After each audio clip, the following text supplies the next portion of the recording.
आपके घर में कभी पैसों की कमी नहीं आएगी, कभी नहीं आएगी। अब जो नहीं जानते, अभी से मेरा चैनल है उसके ऊपर ओके करो, सब्सक्राइब करो और मेरे से जुड़े रहो। बहुत सारी बातें ऐसी बताई है मैंने जो पवन सुत हनुमान की, पधारे हुए सभी भक्तों की, बोली महादेव की। और कोई आप देवी देवता रहे तो कह दीजिए उमरी भी जेब, यहाँ पे कोई मंदिर और बने हुए हो तो बोली लक्ष्मी नारायण भगवान की। और बोलो सांवरिया सेठ की। हाँ, जो बाकी में तिराग छो भाई, एक पात में सबने बैठा, दो ने जिम्मेवन, तीजोड़ा ने भूखो राखो तो थोड़ो बको ही लगे कि भाई क्या तो बैठाना नहीं चाहिए, तो जैसा आता वैसा। ये भगवान का प्रसाद है। और बहुत बहुत साधुवाद, आप लोग बहुत अच्छे लोग हो, नाच भी रहे हो, जय भी बोल रहे हो, बुजुर्ग लोग भी नाच रहे, तो समझ लो कि अगर बुढ़ा बुढ़ा ही बींद बढ़िया तो कोई न कोई राज तो है, कोई तो भगवान की कृपा है सब। कई लोग क्या करते हैं कि हमारे लोगों की थोड़ी धारणा कुछ अलग होती है। अभी आप लोग नाच रहे थे, आनंद ले रहे थे, भगवान का नाम ले रहे थे, तो किसी के मन में एक शंका पैदा हो गई कि महाराज जी आप कथा कर रहे हो, बहुत अच्छी बात है, भजन सुना रहे हो, बहुत अच्छी बात है, परंतु हमारे मन में एक शंका है कि क्या है। महाराज जी ने पूछा क्या शंका है? कि भगवान को अगर प्राप्त करना है, भगवान को मिलना है, तो क्या कोई डिग्री की जरूरत होती है? कोई डिग्री होनी जरूरी है? ये तो पढ़ी उड़ो होना जरूरी है, इन सर्टिफिकेट चाहिए, एड़ा थने मंत्र आना जरूरी है, एड़ा स्तुति आनी जरूरी है? तो महाराज जी ने बोला नहीं। फिर पूछा गया कि महाराज जी नित्य स्नान करना जरूरी है? तो उन्होंने बोला नहीं। फिर बोला कि कोई ऊंची जाति में जन्म लेना जरूरी है? तो महाराज जी ने बोला नहीं। फिर बोला कि कोई उम्र का लेवल होता है कि 50 साल बाद में ही भगवान की भक्ति कर सकते हैं, बालपने में नहीं कर सकते? तो महाराज जी ने बोला नहीं। अगर कोई डिग्री की आवश्यकता होती तो हाथी के पास में कोई डिग्री नहीं थी। जब वो समुद्र में डूब रहा था, मगरमच्छ ने खींच लिया था, गज और मगर लड़े जल भीतर लड़त लड़त गजहारी, जौबरी सुन रही बारे जद रामई राम पुकारी, राम रामाने भरोसा भारी, भली वे भगवत ने बजो कोई बजो नर नारी, राम जी रामाने भरोसा भारी। भरोसा था, भगवान को आना पड़ा। सुनी पुकार वार चढ़िया गजरी, गरुड़ करी अश्वारी, चक्कर चलाए दणी फंद काटियो, डूबत गजने तारी, राम रामाने भरोसा भारी। भरोसा होना चाहिए। कोई जाति का कोई लेवल, अगर जाति का भेदभाव होता तो शबरी मैया के झूठे बैर भगवान श्री राम नहीं खाते। एक तरफ हम जय श्री राम के नारे लगाते सब, और एक तरफ हम बाराती जाति का भेदभाव कर लेते हैं। अगर आपने राम जी का मंदिर बनाया, हनुमान दादा का मंदिर बनाया है, तो यहाँ पे कोई जाति विशेष नहीं होना चाहिए। ये मंदिर सबके लिए खुला होना चाहिए। कोई यहाँ पे ऊंचा नहीं है, कोई नीचा नहीं है, तो भगवान वहां पे विराजमान रहते हैं। नहीं तो आज रेवे ने कोई चाहे सोनारो मंदिर बनाए दीजो, जहाँ भाव नहीं है वहां भगवान नहीं है। हम लोगों को पता नहीं किसने बोझ डाल दिया। ये कोई नीची जाति का नहीं होता साहब, आदमी रा कर्म ऊंचा नीचा रिया करे। आदमी जाति से कभी महान नहीं होता, आदमी अपने कर्मों से महान होता है। कर्मों से डाउन भी जाता है और कर्मों से ऊपर भी पहुंचता है, ऊंचा लेवल भी प्राप्त होता है। इसीलिए जाति का विशेष कोई भेदभाव नहीं होता भगवान की भक्ति में। फिर बोला 4 साल की उम्र में भगवान ध्रुव जी महाराज को नहीं मिलते उम्र का। कोई नीति स्नान करना जरूरी है? नहीं, स्नान करना भी जरूरी नहीं है। अगर नीति स्नान करना जरूरी तो मछलियां और कछुए तो पानी में ही रहते हैं, उनको पहले भगवान मिल जाना चाहिए, परंतु वो भी जरूरी नहीं है। तो क्या जरूरी, भगवान को कैसे मिले? कोई सरल रास्ता बताइए महाराज, जिसमें कोई झंझट ना हो, कोई लफड़ा ना हो, कोई बोझ ना हो। तो महाराज जी ने बोला प्रभु की प्राप्ति का सबसे सरल मार्ग है प्रेम, और प्रेम के बिना परमात्मा कभी मिलने वाले, इसलिए कहते राम नाम सब कोई रटे ठक ठाकुर ने चोर, अरे बिना प्रेम रिंजे नहीं वो नागर नंद किशोर। जब तक प्रेम नहीं होगा प्रभु से तब तक वो परमात्मा हमसे मिलने वाला नहीं है। समझ लीजिए, मैं आपको XYZ चीज बोल रहा हूं, आप सारे लोग किसी न किसी से प्रेम करते हो। मैं भी करता हूं, मैं भी करता हूं ना, झूठ थोड़ी बोलूंगा। मैं गाय माता बिना नहीं रह सकता। गायों से मुझे इतना प्रेम हो गया है, इतना लगाव हो गया है कि मुझे सिर्फ गाय माता चाहिए बस। उनके बिना नहीं रह सकता मैं खाने बिना रह सकता हूँ, मैं भूखे रह सकता हूँ, पर मेरी गाय माता के बिना नहीं रह सकता। आप भी किसी से प्रेम करते हो, कोई पेड़ पौधों से प्रेम करता है, कोई अपने घर में कुत्ता होता है उससे बहुत प्रेम करता है, खाने से पहले उसको खिलाता है, नहीं यार तू पहले खा ले बाद में मैं खाऊंगा, क्योंकि मुझे मालूम मैं तो आंखें बंद कर सो जाऊंगा और तुझे 2 रोटी खिलाऊंगा, मेरा पूरी फैमिली सो जाएगी, पर तू सोने वाला पूरी रात रखाली करेगा मेरे घर की। कोई अपने मोबाइल से इतना प्रेम करते साहब, इतना प्रेम करते कि रात 3-3 बजे तक हुए ही कौन है। ये तो प्रेम करे महाराज, रात उठे तो नींद में इया ये तो प्रेम उन्हों हो जाए। तो आप जिसको भी प्रेम करते हो जब उसकी याद आती है तो कुछ अच्छा लगता है? नहीं लगता, बस आई मिस यू, बस। ये ही अगर ये प्रार्थना वहां लग जाए ना तो महाराज आनंद ही आनंद हो जाए। पर हम संसार भाई 2 ही मार्ग है, या तो उसको छोड़ो संसार को पाओ, या फिर संसार को छोड़ो उसको पाओ। 2 ही रास्ते हमारे पास में, तीसरा कोई रास्ता नहीं है।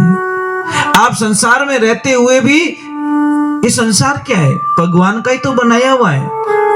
आप किसी की आत्मा मत दुखाओ, किसी को तकलीफ मत दो, किसी को भी प्रॉब्लम से मत डालो। महाराज 4-5 बातें बताइए माताओं बहनों, अगर आप ध्यान कर लो तो आप निहाल हो जाओगे। आपके घर में कभी पैसों की कमी नहीं आएगी, कभी नहीं आएगी। नंबर 1, हमेशा ध्यान रखें सुबह जल्दी उठे। स्त्री का पहला धर्म क्या है? सुबह जल्दी उठे। सूर्य की किरण निकलने से पहले दरवाजे खिड़कियां खुल जानी चाहिए और झाड़ू लग जाना चाहिए। कोई तो 9:30 बजे उठ बाको फाड़े 2.5 इंच पचे मुंडार माने चाय ने हेकनी पड़े, ले कप भरियोड़ो कटोरो भरन पीन पछे ठा पड़े मैं घरे ही जू कहीं, मतलब मैं अड्डी हूं कटे 12 बैठी हूं।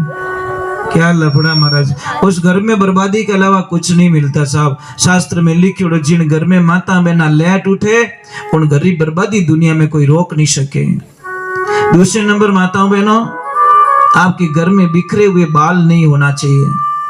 जो भी कंघे में आए उस बाल को निकाल दीजिए और कोई थैली में डाल दीजिए, बाल ना बिखेरे, नहीं तो कर्जा नहीं उतरेगा कभी। तीसरे नंबर की बात रखिए कि कोई भी आ जाए मांगने वाला उसको मतलब खाली हाथ मत भेजो, कुछ भी दो, कुछ भी दो, आधी रोटी भी दे दो। और चौथे नंबर की बात बताइए कि भाई कोई भी साधु संत हो, कोई भी गाय माता हो, उनके लिए 1 रोटी तो निकालो कम से कम। या गाय नहीं आती कोई बात नहीं, आप रोटी के टुकड़े करके छत पे डाल दो, चिड़ी खा लेगी, चिड़िया खा लेगी, कौवा खा लेगा, कोई भी आएगा पक्षी आएगा वो खा लेगा।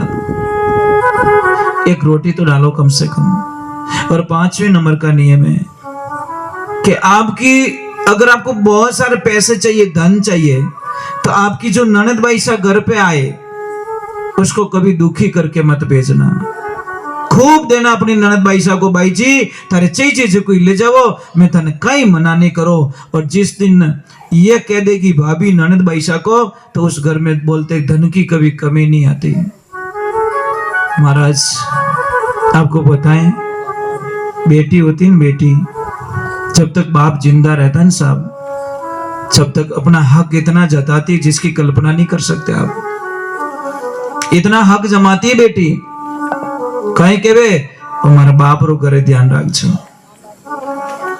मजाक नहीं करूं, छोटी छोटी बात पे वो लड़के भी ले लेगी, क्योंकि उसको पता मेरे पापा है।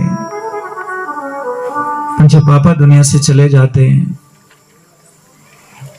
समझ लेना, जब जोर से कोई आवाज आए तो सोच लेना इस सिर्फ उसकी बेटी ही ऐसे रो सकती है, दूसरे में से की औकात नहीं है जो उस आदमी के लिए इतना रो पाए। कोई उसकी पत्नी भी नहीं रोएगी, साबित नहीं है। बेटी को देखना, कई बेटियां होश भूल जाती है, बॉडी पे आने पहले हॉस्पिटल ले जाई जाती है, क्योंकि बेटी कभी नहीं चाहती कि मेरे पापा दुनिया से चले जाए, कभी नहीं चाहती महाराज। बेटी इतना प्रेम करती है पापा से कि वो सब दुनिया के दुख सहन कर सकती है, अपने पापा को खोना नहीं चाहती महाराज।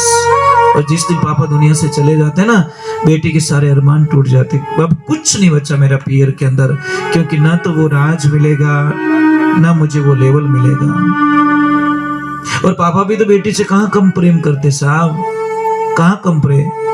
बेटा ने हाका कर लिया, पर बेटी ने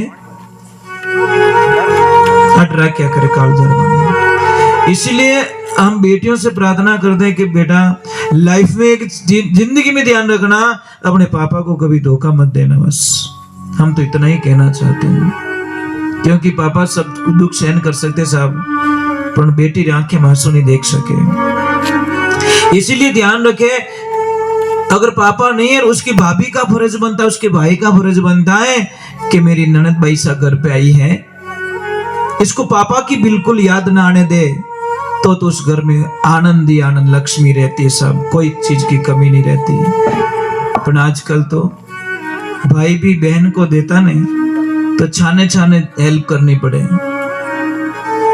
समझ में आ रही, डरता है बेचारा, डरता है, इतना डरता है। कोई बहन को पता चला, बहन को पता था मेरे भाई, मेरे माँ बाप तो है नहीं, पर मेरे भाई बहुत पैसे वाले हैं, और बहन में इतनी मुसीबत है, आगे सुबह लाई तो शाम को नहीं, शाम को लाई तो सुबह नहीं, पति बीमार पड़ा, बच्चे छोटे छोटे, मजदूरी पे जाए, नरेगा में जाए, काम करे और अपना घर चलाए। उसने विचार किया मेरे भाई साहब बहुत पैसे वाले हैं, मैं जाती हूँ पतिदेव कुछ हेल्प लेके आती हूँ और थोड़ा कमाई करके मैं वापस भाई साहब को दे दूंगी। भाई छत पे खड़ा था, बहन को आती हुई देखा और आते ही नीचे आके अपनी पत्नी को बोला कि देख मेरी बहन आई है और शायद कुछ देना पड़ेगा, मेरा पूछे तो पूछ लेना, तुम्हारे भाई तो 4 दिनों से बाहर गए हुए हैं, घर पे नहीं है। जैसी बहन आती भाभी को प्रणाम करती है और प्रणाम करती कहती भाभी साहब हमारा भाई साहब कटे कि भाई जी आप भाई साहब तो 4 दिन हो गया बाहर चले गए हैं। बोले भाभी साहब आप ही मेरी हेल्प कर दो, मेरे बच्चे भूखे मर रहे, मेरा पति बीमार पड़ा है, उठ भी नहीं सकता, मेरे घर में खाने का दाना नहीं है, कभी कभी आटा डाल के राबड़ी बना के संतुष्टि के लिए बच्चों को पिला के सो जाती हूँ मैं भूखी। भाभी साहब दया नहीं आवे महाराज। भाभी साहब के भाई जी नाराज मत हुई, जो मैं तारी कोई हेल्प नहीं कर सकूं, क्यों तारा भाई साहब घरे नहीं है। अभी उसने बोला बस आज ये शब्द मेरे पिताजी होते तो शायद नहीं सुनो, वो कुछ नहीं पूछते और डायरेक्ट मेरी हेल्प हो जाती। महाराज वो रोती हुई जैसी बाहर निकली और जैसी बाहर निकली सामने एक चबूतरे पे एक भाई बैठा था। वो बोले बहन क्यों रो रही है? कि मेरे भाई साहब के पास हेल्प लेने के लिए आई, मेरे भाई बाहर गए। तो उसने बोला बहन मैं तेरी जात का नहीं, मैं तेरे परिवार का नहीं, मैं तेरी समाज का नहीं, पर बहन मैं तारे गांव रो तो भाई हूं। भाई गांव रो तो भाई हुआ करे क्या नहीं होता? भाई गांव का भी तो भाई होता है कि बहन मैं तेरे गांव का तो भाई हूं, चल तुझे क्या चाहिए? अंदर से आवाज आई लक्ष्मी जी कि हाँ पति देव ननद भाई से आया है, यानी कहीं कहीं जो चीज को दे दो। अरे लक्ष्मी मिले तो ऐसी मिले महाराज। उसने तो पूरा गाडो ही भरन दे दियो, बैल गाडो, धान दे दिया, बिस्तर दे दिया, पैसा दे दिया और बेटा ने रवाना करियो, जा बेटा बुआ जी को छोड़ के आ इनके ससुराल। जैसे ही दोनों चले गए, पीछे पति पत्नी दोनों बात कर रहे कि हे पति देव अगर हमारा बेटा गया और हमारे ननद भाई ने कुछ बना के उसको जिमा दिया, वो जिम के ऐसे ही आ गया, उसके बदले में कुछ ना दिया तो हमारा धर्म खत्म हो जाएगा। पर जैसे 2 दिन होते हैं बच्चा आता है अकेले ही पैदल पैदल। तो पापा मम्मी ने पूछा बेटा बैलगाड़ी कहाँ है? अरे पापा जी बुआ जी ने मुझे भोजन जिमा लिया, जेब चेक किया तो 1 रुपया नहीं निकला, देने के लिए कुछ था ही नहीं मेरे पास, बैलगाड़ी थी दे के आ गया, खाने के बदले में इसलिए शास्त्र कहता बहन और बेटी के घर का कभी खाना नहीं खाना चाहिए। शास्त्र तो वही कहता। धर्म तो अगर खाते हो तो पहले उसको दे दो, थाली के नीचे कुछ रख लो, 11 रुपए रख लो भाई। मैं नहीं कहता 1100 रुपए रखो, 1100 रुपए निकलो तो टूपो आ जाओ महाराज। हाँ, समझ में आ रही नहीं? मोबाइल की स्क्रीन चली गई हो तो 5000 लागे ला, तू सुबह की सुबह जा रही है क्यों? मरनो ही कि मारा। कई लोगों को मैंने देखा है रात को नींद भी नहीं आती, मारो मोबाइल, मर जागो मोबाइल बिना। कहीं मोबाइल करे तुम लफड़ा भाग। ये मोबाइल तो मारेगा हम लोगों को। 20-20 साल तो खा गया है हमारी। दिन में 3 घंटे 4 घंटे इसको देते हैं साहब। कितना आप काउंट करना, 4 घंटे मोबाइल खाता हमारा, महीने के 120 घंटे कितना, और साल के शायद 1500 घंटे खा जाता है साहब। 1500 घंटा का दिन कतरा भी ठा पड़ रही हो नहीं पड़ रही हो? अरे घर में 20 साल मोबाइल चलाए तो 20 साल खा गया। मतलब 20 साल की टाइम की बर्बादी इसने कर ली हमारी। तो ये सोचने की बातें होती हैं। मैं नहीं कहता मोबाइल मत रखो, मोबाइल रखिए, पर इसमें अंदर मत जाइए। पानी में जाइए, पर पानी में इतने गहरे मत जाइए कि वहां से निकलना संभव नहीं। और आपने शायद 3 दिन पहले की कोई बात सुनी होगी व्हाट्सएप या मैसेज पे, टीवी पे न्यूज देखी होगी। एक बेटे को मां ने सिर्फ इतना बोला कि पबजी गेम मत खेल, गम मत खेल। 4 दिन 5 दिन 10 दिन मां परेशान हो गई। आखिर में बेटे ने मां को गोली मार दी। 3 दिन पहले की बात है। एक ही औलाद थी, मां को खत्म कर दिया उस गेम के चक्कर में। बोले मां मुझे गेम खेलने नहीं देती, मां को मार दिया। बोलो क्या कर दिया उस मोबाइल ने? मां को मार दिया साहब। ये 3 दिन पहले की बात है, मैं ज्यादा दिन की बात नहीं कर रहा हूं। मां को मार दिया। वो बंदा गेम नहीं छोड़ सकता था? छोड़ सकता था, पर अपनी मां से भी ज्यादा गेम प्यारा हो गया। इसलिए महापुरुषों ये नशा है। दारूड़ियो छोको वो पीन पड़ियो तो रेवे। वो नशो तो एडो जो आंखें भारी नहीं पड़े और हाथ काम नहीं करनो छोड़े जब तक मोबाइल ने छोड़ो को नहीं। इन्हें वास्ते इस मोबाइल से प्रेम करना छोड़ दीजिए। मोबाइल रखिए, मैं मना नहीं करता हूं। मोबाइल काम की चीज भी है। इमरजेंसी में कहीं फंस जाओ तो मोबाइल ही तो काम आएगा। परंतु मोबाइल में फंसना बहुत बुरी बात है। चलो एक बार जय बोलते बोले श्री भगवान की। तो आज के बाद एक नियम रखना आपको, बहन और बेटी का घर का जब भी खाना खाओ पहले थाली के नीचे कुछ रख देना। हमारे कई बुजुर्ग लोग तो अभी भी नियम पालते हैं। कई लोग पालते हैं, अभी भी इस वक्त में पालते हैं बहन और बेटी के घर का। कई हम तो जब से समझ आई है, मुझे 40 वर्ष हो गए, जब से ये बात समझ में आई तब तक ना तो बहन के घर का खाया ना बेटी के घर का खाया। ये चीज है। खाते हैं तो कुछ रख लेते, वहां से भूखे भी तो नहीं आते, यानी भी भूखे आते, पर तो उसके बदले में पहले कुछ रख लेते। नहीं, ऐसा तो नहीं खाएंगे। ये हमारा धर्म बनता है महाराज। चलो हम जो पहले जय बोलते बोले श्री भगवान की। एक तो सुबह सुबह है ना, चाय की जगह आप थोड़ा पानी पी लिया करो, गर्म पानी। जो गर्म पानी पीते हैं सब, उनकी जिंदगी में अपार खुशियां आती है। वो भी पानी घूंट घूंट पीना चाहिए। पर क्या करे महाराज, सुबह उठते ही पहले चाय चाहिए भी नहीं। क्या करे महाराज। कोई आदमी गया हरिद्वार, जैसी डुबकी लगाई, स्नान किया, ब्राह्मण देवता ने बोला लो संकल्प। वो बोले आ गई लपड़ो है। अरे लपड़ा कुछ नहीं है, आपने स्नान किया, कुछ छोड़ना पड़ेगा आपको। बोले महाराज मैं कहीं छोड़ूं? अरे कुछ भी छोड़ो भैया। तो महाराज जी ने बोला चाय आई पीते हो? कि महाराज गणी पियो। तो चाय छोड़ दे? कि नहीं बाप जी चाय नहीं छोड़ सकूं। कि क्यों? कि चाय नहीं छोड़ू तुम्हारी आंखें ही नहीं खुले। तो महाराज जी ने बोला कोई बात नहीं, चाय मत छोड़ो। तो बेटा बीड़ी उड़ी पीते हो? कि साहब 2-3 बंडल तो धुआं काट दूं। तो बीड़ी छोड़ दे। कि बीड़ी छोड़ू तुम्हारा गैस बने। महाराज बोले यार तकलीफ में ही हो आदमी तो महाराज जी ने बोला अमल कुछ लेते हो? कि हाँ धप धप। कि अमल में घणो ही खाऊं तो अमल छोड़ दे। नहीं बाप जी, अमल छोड़ू तो मारे तो कब्जी बने। तो महाराज ने बोला मेरे बाप कुछ तू छोड़ दे। वो बोला महाराज मैं सौगंध खाता हूं कि आज के बाद हरिद्वार लौट के कभी वापस नहीं आऊंगा। ये मेरी अखंड प्रतिज्ञा है। मैं चाय नहीं छोड़ सकता, बीड़ी नहीं छोड़ सकता, अफीम नहीं छोड़ सकता, अपने हरिद्वार छोड़ सकता हूं। ये सत्संग एक हरिद्वार है, ध्यान रखना। क्या है? हरिद्वार है। बोले श्री भगवान की। अरे ये तो फूटो शरीर दियो नहीं में कचरो, बड़ा गंदा लगता है महाराज। अत्रो फूटो शरीर दियो थाने अजब बनायो महाराज भगवान खिलौनो माटी को। हे हे गुरु महाराज जी की प्रार्थना, भाई थोड़ा मजबूत रहिए। थोड़ी देर 5 वाणी जब तक नहीं हो जाए तब तक कोई पानी वगैरह वगैरह बिल्कुल अलाउ मत करना। थोड़े मजबूत रहना, क्योंकि नींव रो भाटो है वो मजबूत लाग जाओ तो पचे चुनाई भी बढ़िया रहे।